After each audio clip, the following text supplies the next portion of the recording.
అందరికీ నమస్కారం. నా పేరు Archana. Welcome to ER stories. ఈరోజు కథ ప్రేమ మధురిమ. వెళ్తున్న అతన్ని బాధగా చూసి ఆలస్యం చేస్తే పనిష్మెంట్ ఎలా ఉంటుందో ఊహించిన దక్షిత ఫేస్ వాష్ చేసుకొని ఫేస్కి కాస్త మేకప్ అద్దుకొని మార్నింగ్ ఆమె వేసిన మేకప్లా కాకుండా న్యాచురల్ ఫెయిర్గా వేసుకొని బయటకొచ్చింది. ఎందుకంటే వేసుకునే టైం లేక ఇక అప్పుడే కిందకి దిగుతూ కనిపించాడు దక్ష. కళ్ళు చిన్నవి చేసి ఆమెను అలాగే చూస్తుంటే మొదటిసారి ఇబ్బందిగా ఫీల్ అయింది దక్షిత. తన డ్రెస్ని సరి చేసుకుంటూ తల కిందకి దించి దగ్గరికెళ్ళి అతనికి ప్లేట్లో సర్వ్ చేసి నిల్చుంది. ఆమెని అలాగే చూసి తినడం స్టార్ట్ చేశాడు. ఎందుకలా చూస్తున్నాడో అర్థం కాలేదు ఆమెకి. ఇక అతను తినేసి అక్కడి నుండి వెళ్ళిపోతే తన ప్లేట్స్ సర్దేసి తన రూమ్కి వెళ్తున్న దక్షితని పైనుండి షార్ప్గా చూశాడు. ఇక అక్కడి నుండి దక్ష రూమ్కి వెళ్ళింది. ఇక్కడికి వచ్చినప్పటి నుండి అతని రూమ్లోనే గడపడం అవుతోంది ఆమెకి. అసలు ఆమె ఫేస్ అంటే ఇష్టం లేదు అనుకుంటూనే ఎందుకు ఇలా చేస్తున్నాడో అర్థం కావట్లేదు. ఇక ఆమె లోపలికి రాగానే డోర్ క్లోజ్ చేశాడు. అలా క్లోజ్ అవ్వగానే ఉలిక్కిపడి అతన్ని చూసింది. విచిత్రంగా ప్రవర్తిస్తున్న అతని ప్రవర్తనకి భయంగా చూస్తుంటే, ఏంటి భయం వేస్తుందా? నీ ఫేస్కి అంత సీన్ ఉంది అనుకుంటున్నావా? వచ్చి నాకు నడుం పట్టు అంటూ అతని షర్ట్ రిమూవ్ చేస్తుంటే తల తిప్పేసుకుంది ఇబ్బందిగా. ఆమెను చూసి డస్కి ఎందుకలా తిరిగావే? నా బాడీని చూస్తుంటే టెంప్ట్ అవుతున్నావా? అంటే నువ్వంత వీక్నా అన్నాడు ఆమె డైలాగ్ ఆమెకి అప్పచెబుతూ. అతని మాటలకి ఆశ్చర్యంగా ఇటువైపు తిరిగి అతన్ని అలాగే చూసింది. హా, ఇలా చూడాలి, ఇలాగే చూడాలి. నన్ను చూసి తల పక్కకు తిప్పుకుంటే నీ నెక్ విరిచేస్తా.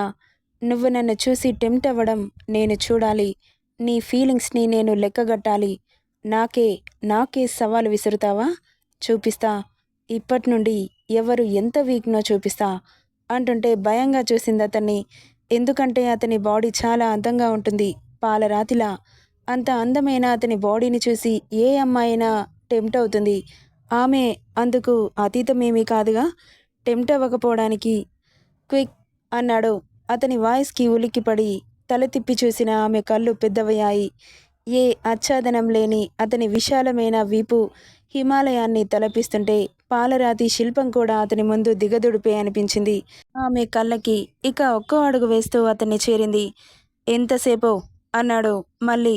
ఇక అతని పక్కన కూర్చొని వణుకుతున్న చేతులతో ముట్టుకోవాలంటే టెన్షన్గా అనిపిస్తుంటే పక్కన టేబుల్పై ఉన్న బాడీ మసాజ్ ఆయిల్ తీసి అతని వీపు మీద పోయగానే పాలరాతిపై నీరు ఎలా జారుతుందో అలా ఆయిల్ వేయగానే జారుతున్న ఆయిల్ డ్రాప్ని బెడ్ లోపలికి ఇంకిపోకుండా టక్కున ఆపేసింది ఆమె చేతులతో. వణుకుతున్న చేతులతో అతని బాడీని టచ్ చేయగానే కరెంట్ షాక్ కొట్టినట్లు అవుతుంటే అలాగే బిగుసుకుపోయింది దక్షిత. డస్కి సినిమాలో స్ట్రక్ అయినట్లు ఏంటి ఆ స్ట్రక్ అవ్వడం? ఓహ్, టెంప్ట్ అవుతున్నావా నన్ను చూసి అంటుంటే నోట్లో నుండి మాట బయటకు రాలేదు. ఎందుకంటే అది నిజమే కదా. నువ్వు చాలా కన్నింగ్ డస్కీవే. నిన్ను చాలా తక్కువ అంచనా వేశాను. అయినా నువ్వు అంత వీక్నా? చాలా స్ట్రాంగ్ అనుకున్నానే. నీ కలర్తో పాటు నీ బ్రెయిన్ కూడా వీక్గానే ఉంటుందా అంటుంటే కోపంగా అతని బాడీని గట్టిగా నొక్కింది. చీమ కుట్టినట్లు కూడా అనిపించలేదు అతనికి. అసలు నువ్వు ముట్టుకున్నట్లు కూడా అనిపించట్లేదే. మసాజ్ చేయమంటే డిస్కో డ్యాన్స్ వేస్తున్నావేంటే డొక్కు డస్కి అనగానే గుడ్లు పెద్దవి చేసి మూతి ముడుచుకొని పట్టు బిగించింది అతని శరీరంపై. కానీ ఏం లాభం? ఆమె బలం అతనికి కనీసం కొంచెం కూడా నొక్కినట్లు అనిపించట్లే మరి. ఇంకా ఇంకా ఆమె బలం మొత్తం పెట్టి అతనికి మసాజ్ చేస్తుంటే అతని స్కిన్ స్మూత్గా అలా జారిపోతుంది. అతని శరీరం అలా తగులుతుంటే ఆమెకి ఒంట్లో ఏదేదో జరుగుతోంది. హాయిగా అనిపిస్తోందేమో. అతని నుండి ఎలాంటి రియాక్షన్ లేదు. దక్షితకి మాత్రం కంట్రోల్ చేసుకోలేక నానా తంటాలు పడుతోంది. ఆమె ఒళ్ళు పూర్తిగా వేడెక్కి అంత చలిలో కూడా చెమటలు పట్టేస్తున్నాయి ఆమెకి. ఇక రూమ్ అంతా నిశ్శబ్దం. అంత నిశ్శబ్దంలో ఆమె గుండెసడి ఎంతలా కొట్టుకుంటుందో. అతని పెదవులు మాత్రం సన్నగా సాగాయి. అదే కార్నర్ స్మైల్. అతనికి కూడా వినిపించిందేమో ఆమె గుండెసడి. ఇక తలలో నుండి చెమట బిందువు అతని వీపు మీద పడగానే అప్పటి వరకు విగ్రహంలా ఎటు కదలకుండా ఉన్న అతని శరీరం ఆమె చెమట చుక్కకి ఒక్కసారిగా ఒళ్ళు పరవశించినట్లు అయి తల పైకెత్తి ఇటువైపు తిరిగి ఆమెను చూశాడు. కళ్ళు మూసుకొని ఆమె ఫీలింగ్స్ని కంట్రోల్ చేసుకుంటూ కనిపించింది. డస్కి అన్న అరుపు వినిపించగానే ఉలిక్కిపడి చూసింది. వాట్ ఈస్ దిస్ అన్నాడు ఆమె చెంప మీదకి జారుతున్న చెమట చుక్కని వేలితో స్వైప్ చేస్తూ. అతను అలా టచ్ చేయగానే ఒళ్ళంతా ఒకలాంటి పరవశానికి లోనై ఏం చేస్తుందో కూడా మరిచిపోయి అతని మాయలో ఉన్న దక్షిత అతని చేతిని గట్టిగా పట్టుకొని మైమరుపగా కళ్ళు మూసుకొని అతని చేతిని ఆమె పెదవులకి తాకించగానే నెక్స్ట్ సెకండ్లో అతని కళ్ళు ఎర్రగా మారి యూ రాస్కెల్ అంటూ గట్టిగా అరిచాడు. ఆమె చేతిలో ఉన్న అతని చేతిని వెనక్కి లాక్కుంటూ అతని అరుపుకి ఉలిక్కిపడి ఎదురుగా ఉన్న దక్షిని చూడగానే భయంతో బెడ్ మీద నుండి గబుక్కున లేచి నిలబడి బెదురుగా చూస్తూ సో సో సారీ సార్ అని ముక్కలు ముక్కలుగా చెబుతుంటే షటాప్, జస్ట్ షటాప్. ఏంటి ట్రాప్ చేయడం మొదలు పెట్టావా? ముద్దు పెడుతున్నావు యు బ్లడీ బిచ్ అంటుంటే సార్ అంటూ అరిచింది గుడ్లు ఉరిమి చూస్తూ.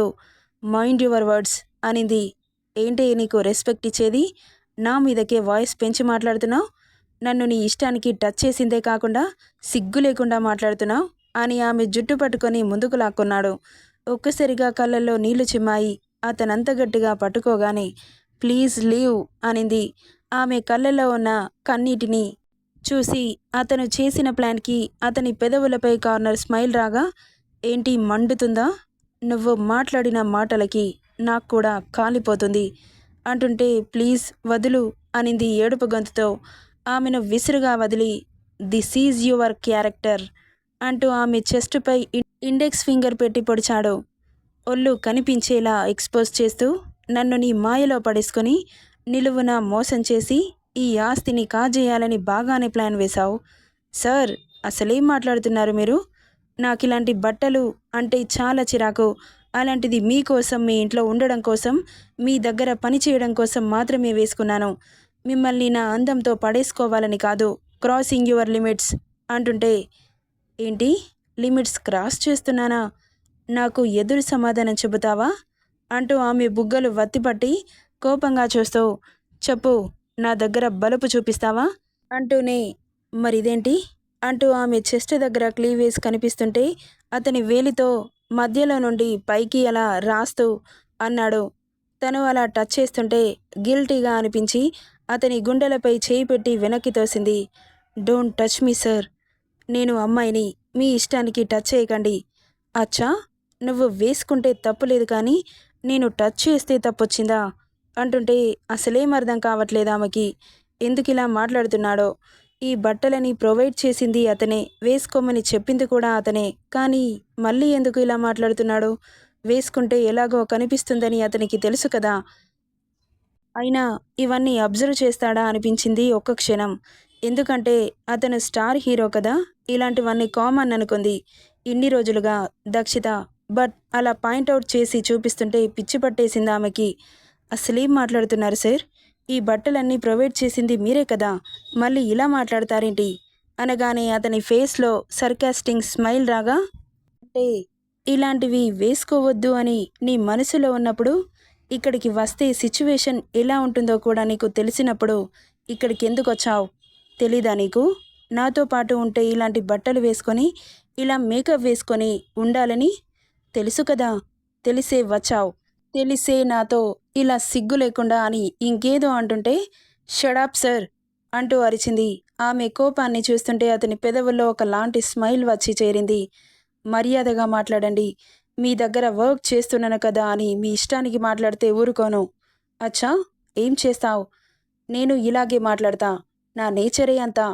నీకు తెలుసుగా, అన్నీ తెలుసుకొనే ఇక్కడికి వచ్చావుగా.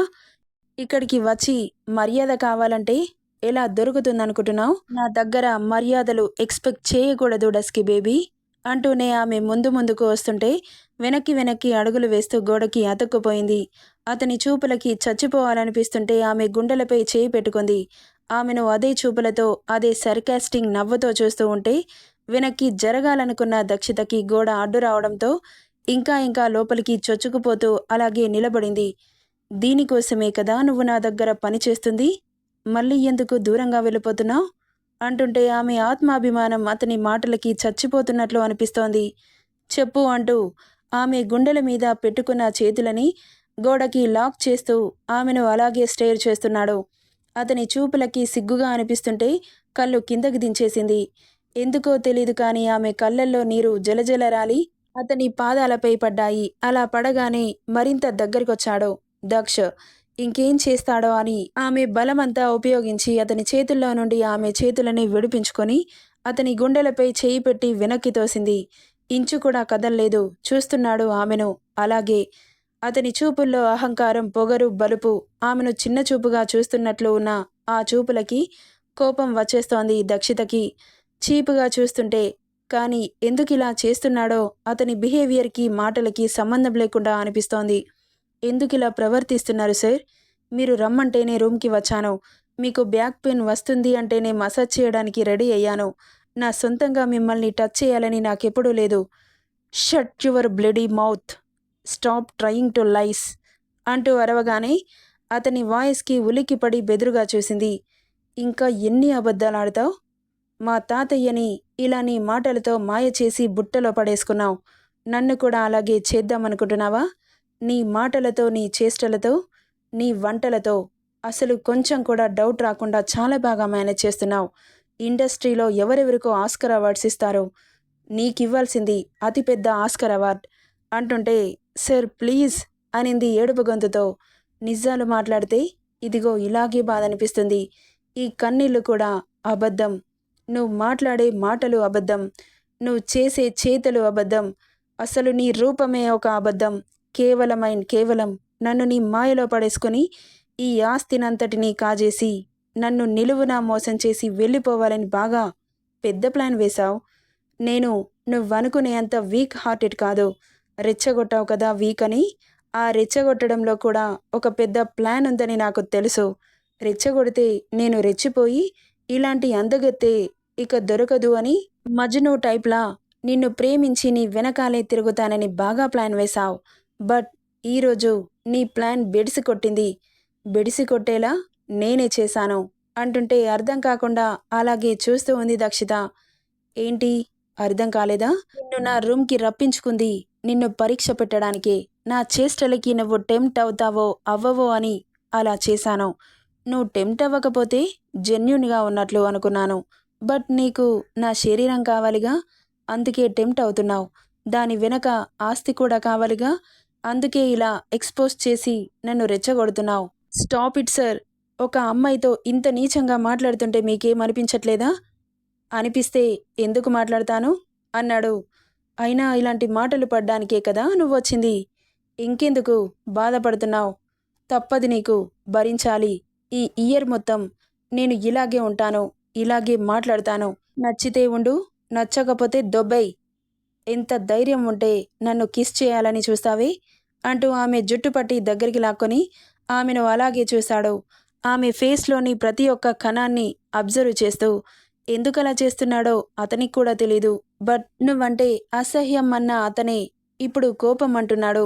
అతని చూపులు గాఢంగా తగులుతున్నాయి ఆమెకి. అతనిచ్చే నొప్పి కూడా మర్చిపోయి అతని చూపులకి తడబడుతూ అస్సలు చూపు కలపలేక కళ్ళు మూసేసింది డస్కి. ఇద్దరి మధ్య 6 ఇంచు గ్యాప్ ఉందేమో.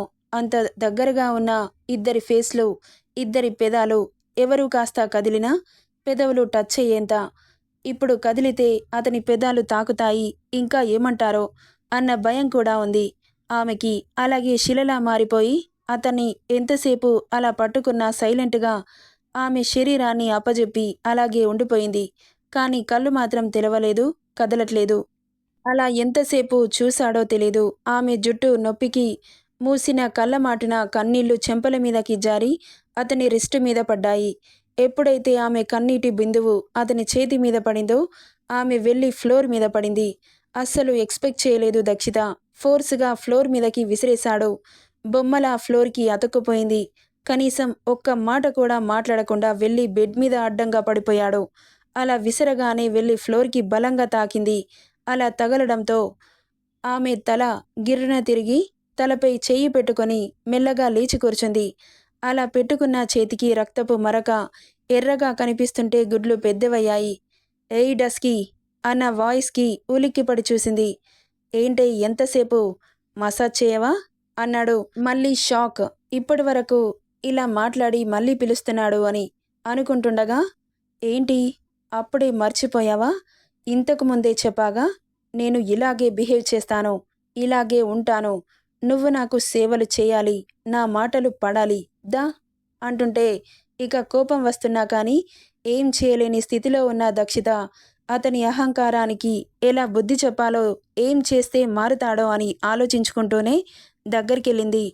తల తిరుగుతోంది. తలను గట్టిగా పట్టుకొని అతని పక్కన కూర్చుంది. ఒక్కొక్క బ్లడ్ డ్రాప్ ఆమె నుదిటి మీద నుండి రాలి అతని వీపు మీద పడగానే తల తిప్పి చూశాడు దక్ష్. ఆమె నుదురు నుండి వస్తున్న బ్లడ్కి అతని రియాక్షన్ ఎలా ఉంటుందనుకుంటున్నారు మాస్టారు? నెక్స్ట్ పార్ట్లో ఏం జరుగుతుందో ఎక్స్పెక్ట్ చేయండి. స్టోరీ పూర్తిగా చదివి కామెంట్స్ ఇస్తున్న అందరికీ thank you so much my dears. Thank you for listening.